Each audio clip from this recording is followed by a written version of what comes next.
Xylem SSCRRB എല്ലാവർക്കും നമ്മുടെ current affairs ക്ലാസ്സിലേക്ക് സ്വാഗതം. ഇന്നത്തെ ക്ലാസ്സിൽ നമ്മൾ ഡിസ്കസ് ചെയ്യാനായിട്ട് പോകുന്നത് 2024 പത്മ അവാർഡുകൾ ഓൾറെഡി പ്രഖ്യാപിച്ചു കഴിഞ്ഞു അല്ലേ. ഈ അവാർഡുകൾ ആർക്കൊക്കെയാണ് കിട്ടിയത്, ഏതൊക്കെ കാറ്റഗറിയിലാണ് കിട്ടിയത് എന്നാണ് നമ്മൾ ഡിസ്കസ് ചെയ്യാനായിട്ട് പോകുന്നത്. റെഡി ആണല്ലോ? അതിനു മുന്നേ തന്നെ, ക്ലാസ്സിലേക്ക് പോകുന്നതിന് മുന്നേ തന്നെ എനിക്ക് നിങ്ങളെ എല്ലാവരെയും ഓർമ്മിപ്പിക്കാനുള്ള കാര്യമാണ് നമ്മുടെ RPF ബാച്ചിന്റെ കാര്യം. നമ്മുടെ RPF ബാച്ചുകൾ എക്സ്ക്ലൂസീവ് ആയിട്ട് RPF SI ആൻഡ് കോൺസ്റ്റബിൾ ബാച്ചുകൾ സൈലം റൺ ചെയ്യുന്നുണ്ട്. ബാച്ചുകൾ സ്റ്റാർട്ട് ചെയ്യുന്നത് മെയ് 15-ാം തീയതി തൊട്ടാണ്. ബാച്ചിന്റെ പ്രധാനപ്പെട്ട ഫീച്ചേഴ്സ് ആണ് 300+ hours ഓഫ് ലൈവ് ക്ലാസ്സുകൾ, ഡെയിലി 2 to 3 hours ആയിരിക്കും ക്ലാസ്സസ് ഉണ്ടാവുക. ഇനി വീക്ക്ലി നിങ്ങൾക്ക് 5 to 6 days ആയിരിക്കും ക്ലാസ്സസ് ഉണ്ടായിരിക്കുക. ബാച്ചിന്റെ ഫീസ് എന്ന് പറയുന്നത് വെറും 2,999 മാത്രമാണ്. നമ്മുടെ എക്സ്പേർട്ട് ആയിട്ടുള്ള വൈബ്രന്റ് ഫാക്കൽറ്റീസിന്റെ കൂടെ അടിപൊളിയായിട്ട് നിങ്ങൾക്ക് ഈ കോഴ്സ് കംപ്ലീറ്റ് ചെയ്യാനായിട്ട് പറ്റും. ഒറ്റ പരീക്ഷ എഴുതി ഒറ്റയടിക്ക് നിങ്ങൾക്ക് ജോലിയിലേക്ക് എത്താനായിട്ട് നിങ്ങളെ ഹെൽപ്പ് ചെയ്യുന്നതിന് വേണ്ടിയിട്ടാണ് നമ്മുടെ സൈലം ഉള്ളത്. അപ്പൊ നിങ്ങൾ എല്ലാവരും ഫുൾ കോൺഫിഡൻസോടെ അടിപൊളിയായിട്ട് ബാച്ചിലേക്ക് ജോയിൻ ചെയ്യാൻ നമുക്ക് ഒരുമിച്ച് പഠിച്ച് ഒരുമിച്ച് ജോലിയിലേക്ക് എത്താം. ഇനിയിപ്പോ കുറെ പേർക്ക് വിചാരിക്കുന്നുണ്ടാവും, അയ്യോ റെയിൽവേ ആണ്, ഞാൻ അപ്ലൈ ചെയ്യുന്നില്ല, എനിക്ക് ഭയങ്കര ബുദ്ധിമുട്ടാണ്, റെയിൽവേ എന്നൊക്കെ പറഞ്ഞാൽ ഭയങ്കര ബുദ്ധിമുട്ടല്ലേ ജോലി കിട്ടാൻ എന്ന് വിചാരിച്ചിരിക്കുന്നവരാണെങ്കിൽ അവരുടെ അടുത്ത് എനിക്ക് ഒന്നേ പറയാനുള്ളൂ, നിങ്ങൾ എല്ലാവരും വേഗം തന്നെ ചെന്ന് സിലബസ് എടുത്ത് നോക്കുക. RPF SIന്റെ ആയാലും കോൺസ്റ്റബിളിന്റെ ആയാലും സിലബസ് ജസ്റ്റ് നിങ്ങളൊന്ന് നോക്കുക. അപ്പൊ നിങ്ങൾക്ക് മനസ്സിലാവും എത്രത്തോളം ഈസിയാണ് സിലബസ് എന്ന്. ഓക്കെ, അപ്പൊ എല്ലാവരും സിലബസ് ചെക്ക് ചെയ്യുക, വേഗം തന്നെ ബാച്ചിലേക്ക് ജോയിൻ ചെയ്യുക. നമുക്ക് ഒറ്റ പരീക്ഷ എഴുതി ഇന്ത്യയിൽ ഏറ്റവും കൂടുതൽ പേർക്ക് ജോലി നൽകുന്ന ഇന്ത്യൻ റെയിൽവേയിൽ നമുക്കും ഒരു ജോലി വാങ്ങണം എന്നുള്ള ഒരു ലക്ഷ്യത്തോടു കൂടി വേണം ബാച്ചിൽ ജോയിൻ ചെയ്യാൻ. അപ്പൊ അടിപൊളിയായിട്ട് പഠിക്കാം. എല്ലാവരെയും ബാച്ചിൽ കാണാമെന്നുള്ള വിശ്വാസത്തിൽ നമുക്ക് ക്ലാസ് സ്റ്റാർട്ട് ചെയ്യാം. റെഡി? അപ്പൊ നമ്മുടെ പത്മ 2024 അവാർഡുകൾ ആർക്കൊക്കെയാണ് കിട്ടിയത്, ഏതൊക്കെ കാറ്റഗറിയിലാണ് കിട്ടിയതെന്നാണ് നമ്മൾ നോക്കാനായിട്ട് പോകുന്നത്. അപ്പൊ നമ്മുടെ പ്രസിഡന്റ് ദ്രൗപദി മുർമു പത്മ അവാർഡുകൾ പ്രഖ്യാപിച്ചു അല്ലെ. രാഷ്ട്രപതി ഭവനിൽ വെച്ചിട്ട് റിപ്പബ്ലിക് ഡേ ഈവിലാണ് നമ്മുടെ പത്മ അവാർഡുകൾ പ്രഖ്യാപിച്ചത്. അപ്പൊ നമുക്ക് അറിയുന്ന പോലെ തന്നെ പത്മ അവാർഡുകൾ എന്ന് പറയുന്നത് 3 എണ്ണം ഉണ്ട് അല്ലെ.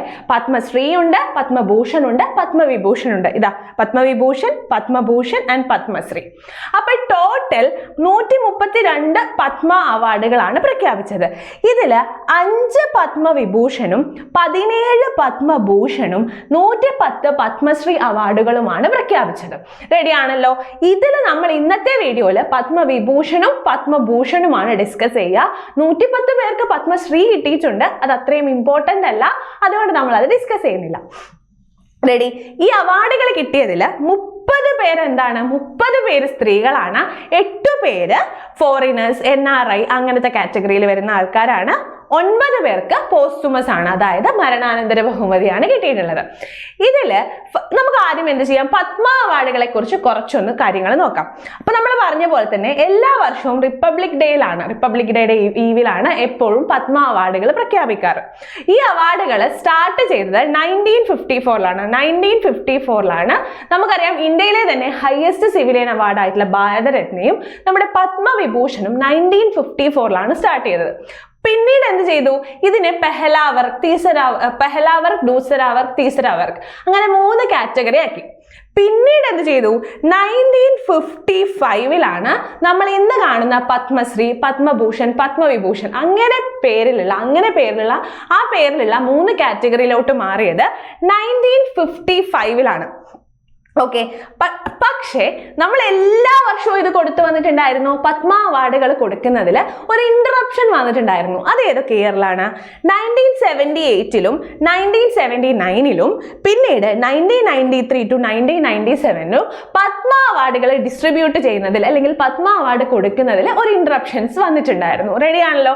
അത് ഒഴിച്ചുള്ള ബാക്കി എല്ലാ വർഷങ്ങളിലും നമ്മുടെ പത്മഭൂഷൺ ആയാലും പത്മവിഭൂഷൺ ആയാലും പത്മശ്രീ ആയാലും കൊടുത്തിട്ടുണ്ടായിരുന്നു. റെഡി ആണല്ലോ? അങ്ങനെയാണെങ്കിൽ ആദ്യം നമ്മൾ നോക്കാനായിട്ട് പോകുന്നത് ഈ വർഷം 2024 ആർക്കൊക്കെയാണ് പത്മവിഭൂഷൺ കിട്ടിയിട്ടുള്ളത് എന്നാണ്. നോക്കാം. നമ്മുടെ പത്മവിഭൂഷൺ കിട്ടിയത് ഫോമർ വൈസ് പ്രസിഡന്റ് ആയിട്ടുള്ള M. വെങ്കയ്യ നായിഡുവിന് കിട്ടിയിട്ടുണ്ട്. പിന്നെ ആരാണ്? ആക്ടർ ആയിട്ടുള്ള ചിരഞ്ജീവി, വൈജയന്തിമാല. ചിരഞ്ജീവിക്കും കിട്ടി, വൈജയന്തിമാലയ്ക്കും കിട്ടി. പിന്നെ ആരാണ്? ഭരതനാട്യം ഡാൻസർ ആയിട്ടുള്ള പത്മ സുബ്രഹ്മണ്യം. ഭരതനാട്യം ഡാൻസർ പത്മ സുബ്രഹ്മണ്യം. ബിന്ദേശ്വർ പതക് എന്ന് പറയുന്നത് ഫൗണ്ടർ ഓഫ് സുലഭ് ഇന്റർനാഷണൽ ആണ്. അപ്പൊ എന്താണ് ഈ സുലഭ് ഇന്റർനാഷണൽ എന്ന് പറയുന്നത്? നിങ്ങൾ ഓൾറെഡി കേട്ടിട്ടുണ്ടാവും, നമ്മുടെ ഇന്ത്യയിൽ പബ്ലിക് ടോയ്ലറ്റ്സ് എന്നുള്ള ആ ഒരു സമ്പ്രദായം നടപ്പിലാക്കുന്നതിന് വേണ്ടിയിട്ട് മുൻകൈ എടുത്ത ഓർഗനൈസേഷൻ ആണ് നമ്മുടെ സുലഭ് ഇന്റർനാഷണൽ എന്ന് പറയുന്നത്. മാത്രമല്ല സ്വച്ഛ് ഭാരത് നിങ്ങൾ കേട്ടിട്ടില്ലേ? അങ്ങനെ സ്വച്ഛ് ഭാരതിന്റെ അംബാസിഡറും കൂടിയായിരുന്നു നമ്മുടെ ബിന്ദേശ്വർ പഥക് എന്ന് പറയുന്നത്. ബിന്ദേശ്വർ പഥക്കിന് മരണാനന്തര ബഹുമതിയായിട്ടാണ് നമ്മൾ എന്ത് കൊടുത്തത്? പത്മവിഭൂഷൺ കൊടുത്തത്.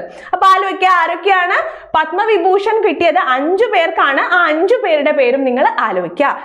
വെങ്കയ്യ നായിഡു, ചിരഞ്ജീവി, വൈജയന്തിമാല, പിന്നെ ആരാണ്? നമ്മുടെ പത്മ സുബ്രഹ്മണ്യം, ബിന്ദേശ്വർ പഥക്. അപ്പൊ 5 പേരുടെ പേര് ഓർത്ത് വെക്കുക. ഇത് ആലോചിക്കാൻ ഞാനൊരു കോഡ് പറഞ്ഞുതരാം. നമുക്ക് എന്തൊക്കെ കാണാം?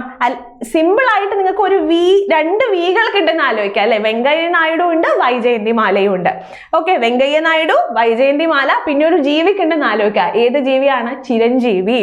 പിന്നെ പത്മ സുബ്രഹ്മണ്യം ഉണ്ട്, പിന്നെ ബിന്ദേശ്വർ പഥക് ഉണ്ട്. റെഡി? അപ്പൊ പേര് ആലോചിച്ച് വെക്കുക. അപ്പൊ ഞാനൊരു കോഡ് നിങ്ങൾക്ക് കണക്ട് ചെയ്യാനായിട്ട് ഒരു സാധനം പറഞ്ഞുതരാം. നിങ്ങൾ എന്ത് കോഡ് ഞാൻ നമ്മുടെ ക്ലാസ്സിൽ യൂസ് ചെയ്താലും അത് ജസ്റ്റ് ഒരു കോഡ് മാത്രമായിട്ട് കണ്ടിട്ട് വേണം ആലോചിക്കാൻ. കണക്ട് ചെയ്യാൻ വേണ്ടി ജസ്റ്റ് പറയുന്നേ ഉള്ളൂ കേട്ടോ. അപ്പം നിങ്ങൾ ആലോചിക്കുക, പേരിൽ പതക്കമുള്ള ആളല്ലേ? ദ ബിന്ദേശ്വർ പഥക്. പേരിൽ എന്തുണ്ട്? പതക്കമുണ്ട് അല്ലെ? പേരിൽ ഒരു പതക്കമുണ്ട്. അപ്പൊ പേരിൽ പതക്കമുള്ള ആൾക്ക് ഒരു പതക്കം അല്ലെങ്കിൽ ഒരു അനുമോദനം കൊടുത്തല്ലേ പറ്റൂ. അതുകൊണ്ട് എന്ത് കൊടുത്തു? നമ്മുടെ ബിന്ദേശ്വർ പഥക്കിന് നമ്മുടെ പത്മവിഭൂഷൺ കൊടുത്തു. അപ്പൊ ബിന്ദേശ്വർ പഥക്കിന്റെ പേരിൽ ഒരു പതക്കമുണ്ട്. ഏതോ ഒരു സിനിമയിൽ പറയുന്ന പോലെ പതക്ക എന്ന് ആലോചിച്ചാൽ മതി. പേരിൽ എന്തുണ്ട്? ഒരു പതക്കമുണ്ട്. പേരിൽ പതക്കമുണ്ടെങ്കിൽ ഒരു പതക്കം കിട്ടിയേ പറ്റൂ അല്ലെ? അപ്പൊ ബിന്ദേശ്വർ പഥക്കിന് എന്തുണ്ട്? പത്മവിഭൂഷൺ ഉണ്ട്.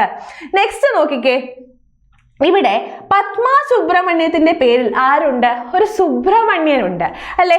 സുബ്രഹ്മണ്യനുണ്ട്. അപ്പൊ നമുക്ക് എന്ത് ചെയ്യാം? ഒരു സുബ്രഹ്മണ്യന്റെ ഫോട്ടോ എടുക്കാം. സുബ്രഹ്മണ്യൻ എന്ന് പറഞ്ഞാൽ മുരുകൻ അല്ലെ? സുബ്രഹ്മണ്യൻ എടുക്കാം. അപ്പൊ സുബ്രഹ്മണ്യന്റെ അടുത്ത് എപ്പോഴും എന്തുണ്ടാവും? മയിൽ ഉണ്ടാവും. മയിൽ ഒരു ജീവിയാണ് അല്ലെ? സുബ്രഹ്മണ്യൻ, പേരിൽ സുബ്രഹ്മണ്യം എന്നുള്ള ഒരാളും കൂടെ ഉണ്ട്. ദാറ്റ് ഈസ് പത്മ സുബ്രഹ്മണ്യത്തിന് എന്തുണ്ട്? പത്മ സുബ്രഹ്മണ്യത്തിന് പത്മവിഭൂഷൺ ഉണ്ട്. പിന്നെ എന്താണ്? എപ്പോഴും എന്തുണ്ടാവും? നമ്മുടെ സുബ്രഹ്മണ്യൻ മാലകൾ ഇടും അല്ലെ? ഇതാ നോക്കിയേ, 1 2 3 4 5 കുറെ മാലകൾ ഇട്ടിട്ടുണ്ട്. അപ്പൊ പേരിൽ മാല വേണം. മാലയുള്ള ആളാണ്. That is Vyjayanthimala. വൈജയന്തിമാലയ്ക്ക് എന്തുണ്ട്? നമ്മുടെ പത്മവിഭൂഷൺ ഉണ്ട്. പിന്നെ നോക്കിയേ, എന്തിന്റെ മാലയായിട്ടിരിക്കുന്നേ? മുരുകനാണ് അല്ലെ? മുരുകൻ ഗോൾഡിന്റെ അങ്ങനത്തെ ഒക്കെ ഇടാം. ഗോൾഡ്, വെള്ളി, വെങ്കലം അല്ലെ? ഗോൾഡിന്റെ, വെള്ളിന്റെ, വെങ്കലത്തിന്റെ അങ്ങനത്തെ മാലകളൊക്കെയാണ് ഇടുക അല്ലെ? ദാറ്റ് ഈസ് വെങ്കലത്തിന്റെ മാലയാണ്. എന്തിന്റെ മാലയാണ്? വെങ്കലത്തിന്റെ മാലയാണ്. അപ്പൊ വെങ്കലം ആലോചിക്കുന്നതിലൂടെ നമുക്ക് കിട്ടും വെങ്കയ്യ നായിഡു അല്ലെ? വെങ്കയ്യ നായിഡു. ഇവിടെ ആരാണ്? നമ്മൾ ജീവിനെ പറഞ്ഞല്ലേ? സുബ്രഹ്മണ്യന്റെ കൂടെ എപ്പോഴും എന്തുണ്ട്? സുബ്രഹ്മണ്യൻ ഏത് സുബ്രഹ്മണ്യന്റെ ഫോട്ടോ എടുത്ത് നോക്കിയാലും കൂട്ടത്തിലൊരു ജീവിയുണ്ട് അല്ലെ? അതിൽ വഴി നമുക്ക് ആരെ കിട്ടി? ചിരഞ്ജീവിനെ കിട്ടി. ആരെ കിട്ടി? ചിരഞ്ജീവിനെ കിട്ടി. റെഡി ആണല്ലോ? അപ്പൊ ആരൊക്കെയായി? നമ്മൾ ഓൾറെഡി ഫസ്റ്റ് പറഞ്ഞിട്ടുണ്ടായിരുന്നു, പേരിൽ പതക്കമുള്ള ബിന്ദേശ്വർ പഥക്. പിന്നെ എന്താണ്? സുബ്രഹ്മണ്യൻ ആലോചിക്കുന്നതിലൂടെ നമുക്ക് പത്മ സുബ്രഹ്മണ്യനെ കിട്ടി. കഴുത്തിൽ മാല ഇടുന്നത് കൊണ്ട് വൈജയന്തിമാല. എന്തിനെ കൊണ്ടുണ്ടാക്കിയ മാലയാണ്? വെങ്കലം കൊണ്ടുണ്ടാക്കിയ മാലയാണ്. അപ്പൊ നമുക്ക് വെങ്കയ്യ നായിഡുവിനെയും കിട്ടിയല്ലോ. അപ്പൊ പത്മ സുബ്രഹ്മണ്യം, ചിരഞ്ജീവി, വൈജയന്തിമാല, വെങ്കയ്യ നായിഡു, ബിന്ദേശ്വർ പഥക്. ഇത്രയും 5 പേർക്കാണ് എന്ത് കിട്ടിയത്? പത്മവിഭൂഷൺ കിട്ടിയെന്നുള്ള കാര്യം ആലോചിക്കുക. ക്ലിയർ ആണല്ലോ? അപ്പൊ പത്മവിഭൂഷൺ കിട്ടിയത് 5 പേർക്കാണ്. പേര് മറന്നു പോവരുത്. ഒന്നും കൂടി ആവർത്തിക്കുകയാണ്. വെങ്കയ്യ നായിഡു, ചിരഞ്ജീവി, വൈജയന്തിമാല, പത്മ സുബ്രഹ്മണ്യം ആൻഡ് ബിന്ദേശ്വർ പഥക്. റെഡി? ബിന്ദേശ്വർ പഥക് എന്ന് പറയുന്നത് നമ്മൾ പറഞ്ഞ പോലെ തന്നെ ഇന്ത്യയിൽ പബ്ലിക് ടോയ്ലറ്റ് സിസ്റ്റം ഓർഗനൈസ് ചെയ്യുന്നതിലുള്ള ഒരു ഓർഗനൈസേഷൻ ആണ് സുലഭ് ഇന്റർനാഷണൽ എന്ന് പറയുന്നത്. കൂടാതെ സ്വച്ഛ് ഭാരത് മിഷന്റെ അംബാസിഡറും കൂടിയായിരുന്നു. നെക്സ്റ്റ് നമ്മൾ സെയിം സാധനം തന്നെ. നമ്മുടെ വൈജയന്തിമാലയ്ക്ക് ആർട്ടിനാണ് കിട്ടിയത്, ഫീൽഡ് എന്ന് പറയുന്നത്. ചിരഞ്ജീവിയും ആർട്ടാണ്. Venkaiah Naidu public affairs. Bindeshwar Pathak social വർക്കാണ്. പത്മ സുബ്രഹ്മണ്യം ആർട്ടാണ്.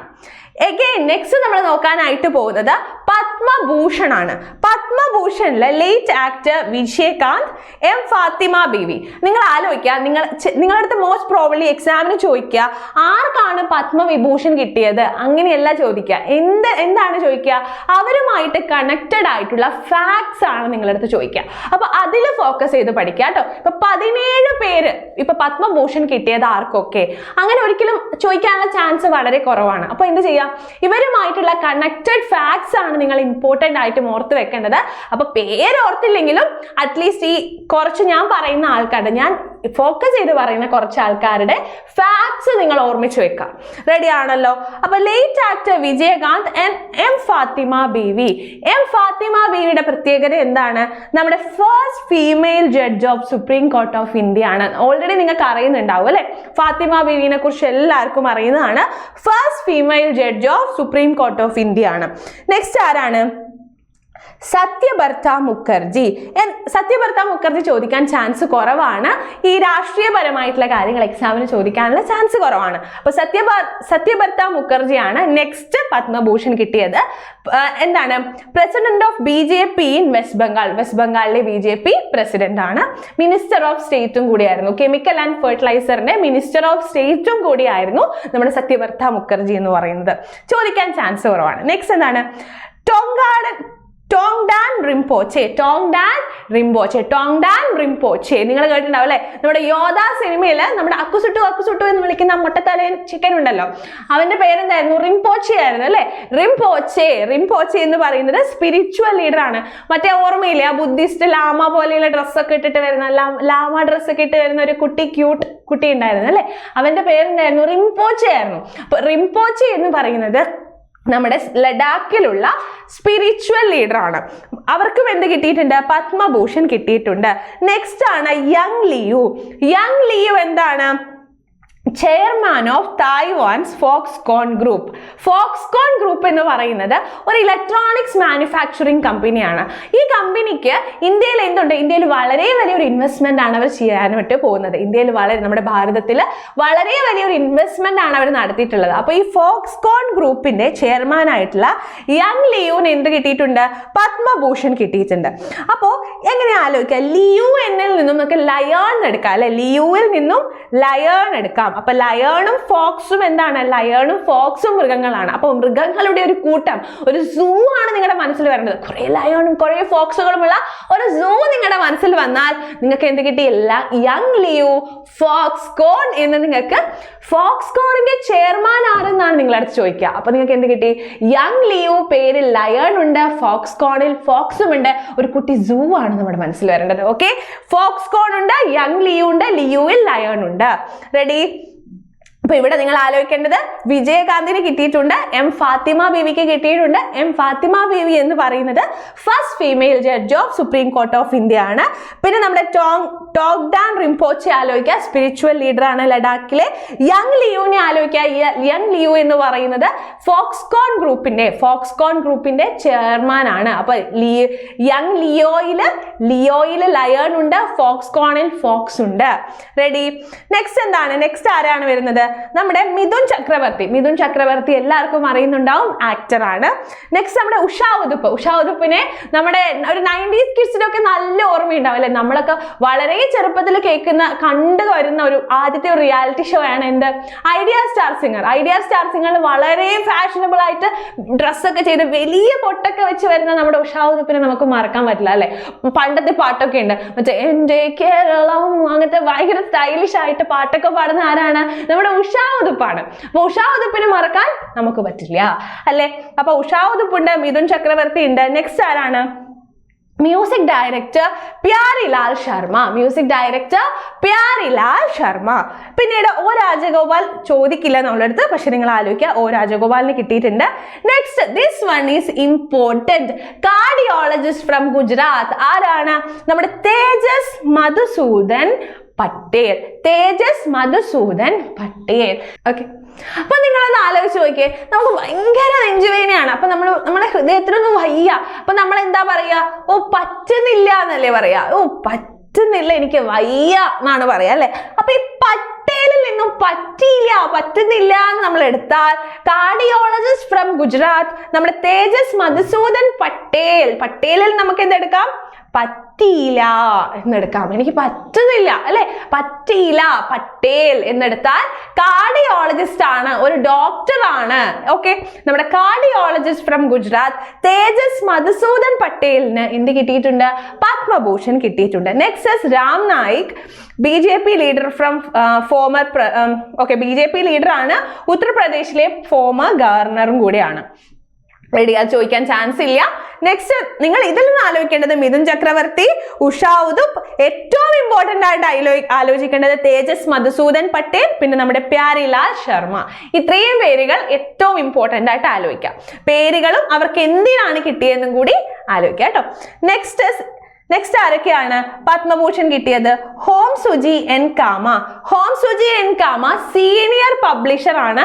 ഏത് ന്യൂസ് പേപ്പർ ആണ്? ബോംബെ സമാചാർ എന്ന് പറഞ്ഞിട്ടുള്ള ഗുജറാത്തി ന്യൂസ് പേപ്പറിന്റെ സീനിയർ പബ്ലിഷർ ആണ് ഹോം സുജി എൻ കാമ. ഹോം സുജി എൻ കാമ ഏതാണ്? ബോംബെ സമാചാർ എന്ന് പറഞ്ഞ പത്രം എവിടെയാണ്? ഗുജറാത്ത് ബേസ്ഡ് ആയിട്ടുള്ള പത്രമാണ് ബോംബെ സമാചാർ. ഈ പത്രത്തിന്റെ സീനിയർ പബ്ലിഷർ ആണ് നമ്മുടെ ഹോം സുജി എൻ കാമ. ആലോചിക്കാട്ടോ. പിന്നെ നമ്മുടെ ഇൻഡസ്ട്രിയൽ ആയിട്ടുള്ള സീതാറാം ജിന്ദൽ, പിന്നെ നമ്മുടെ മറാത്തി ഫിലിം ഡയറക്ടർ ദത്താറായ് അംബാദാസ് മയാലു. നിങ്ങൾ ആലോചിക്കുക, നമ്മുടെ മായാവിനെ ആലോചിക്കാം അല്ലെ. മായാവിനെ ആലോചിച്ചാൽ പേരിൽ മായാവിയുള്ള ഒരു ഡയറക്ടറിന് പത്മഭൂഷൺ കിട്ടിയിട്ടുണ്ടെന്ന് നിങ്ങൾ ആലോചിക്കുക. ആരാണ്? നമ്മുടെ Marathi film director Dattatray Ambadas Mayalu. Okay, next senior journalist ആയിട്ടുള്ള കുന്ദൻ വ്യാസ്. നെക്സ്റ്റ് ഇസ് ചന്ദ്രേശ്വർ പ്രസാദ് താക്കൂർ നമ്മുടെ കരിമ്പനിക്കാണ് കേട്ടോ. കാല അസർ എന്ന് പറയുന്നത് കരിമ്പനിയാണ്. ഓക്കെ, കാല അസർ എന്ന് പറയുന്നത് കരിമ്പനിയാണ്. അപ്പൊ കരിമ്പനി എന്താണ് നമ്മുടെ സമൂഹത്തിൽ നിന്നും തുടച്ചു നീക്കുന്നതിന് വേണ്ടിയിട്ടുള്ള മരുന്ന് കണ്ടുപിടിക്കുന്നതിന് ഒരു വലിയ കോൺട്രിബ്യൂഷൻ നടത്തിയിട്ടുള്ള ഡോക്ടറാണ് ചന്ദ്രേശ്വർ പ്രസാദ് താക്കൂർ. അപ്പൊ അദ്ദേഹത്തിന് എന്ത് കിട്ടിയിട്ടുണ്ട്? പത്മഭൂഷൺ കിട്ടിയിട്ടുണ്ട്. അപ്പൊ ആലോചിക്കുക, ചന്ദ്രേശ്വർ പ്രസാദ് താക്കൂർ കാല അസർ അല്ലെങ്കിൽ കരിമ്പനിയുമായിട്ട് റിലേറ്റഡ് ആണെന്നുള്ള കാര്യം നിങ്ങൾ ആലോചിക്കുക. പിന്നെ നമ്മുടെ സീനിയർ ജേർണലിസ്റ്റ് കുന്ദൻ വ്യാസിനെ ആലോചിക്കുക. മറാത്തി ഫിലിം ഡയറക്ടർ ദത്താറായ് അംബാദാസ് മയാലുവിനെ നിങ്ങൾ നമ്മുടെ ബാലരമയിലെ മായാവിനെ നിങ്ങൾ ആലോചിച്ചാൽ പേരിൽ മായാവിയുള്ള ഒരാൾക്ക് എന്ത് കിട്ടിയിട്ടുണ്ട്? പേരിൽ മായാവിയുള്ള ഒരാൾക്ക് നമ്മുടെ പത്മഭൂഷൺ കിട്ടിയിട്ടുണ്ടെന്നും കൂടെ കണക്ട് ചെയ്താൽ ഈസി ആയിട്ട് നമുക്ക് ആലോചിക്കാം. റെഡി? അപ്പൊ ഞാൻ സ്ട്രെസ് ചെയ്ത് പറഞ്ഞിട്ടുള്ള 17 പേരിൽ നമ്മൾ സ്ട്രെസ് ചെയ്ത് പറഞ്ഞിട്ടുള്ള ആൾക്കാരെ നിങ്ങൾ ജസ്റ്റ് ഒന്ന് ആലോചിക്കുക. അവരുടെ കണക്റ്റഡ് ഫാക്ട്സ് നിങ്ങൾ ആലോചിക്കാം. റെഡി? അപ്പൊ ഇത്രയും കാര്യങ്ങൾ എല്ലാവർക്കും ക്ലിയർ ആയിട്ടുണ്ടാവുമെന്ന് വിചാരിക്കുകയാണ്. അപ്പൊ പത്മഭൂഷണും പത്മവിഭൂഷണും കിട്ടിയ ആൾക്കാരുടെ പേരുകളും കണക്റ്റഡ് ഫാക്ട്സും നിങ്ങൾ ആലോചിച്ച് വെക്കുക, ഇമ്പോർട്ടന്റ് ആണ്.